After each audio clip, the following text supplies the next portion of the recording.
隔離嘅一個空間係另一個主題區，中國清代瓷壺嘅釉色，分別羅列咗11款當時喺清代已經發展得好成熟嘅釉色，例如單色釉、五彩、珐琅彩、鬥彩等等。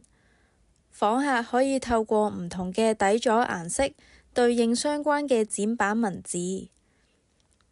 般而言，佢哋係以青花為底色，青花係釉下彩，大概1200至1300度高溫燒製而成。釉下彩係唔會甩色嘅，喺佢嘅基礎上加上600至700度嘅低溫顏料，經過2次3次嘅加彩，成為呢啲製成品。呢啲都係精品嚟㗎。喺書中可見當時嘅人同現今嘅人一樣，都係先畫草圖，俾上級批准之後再去製作。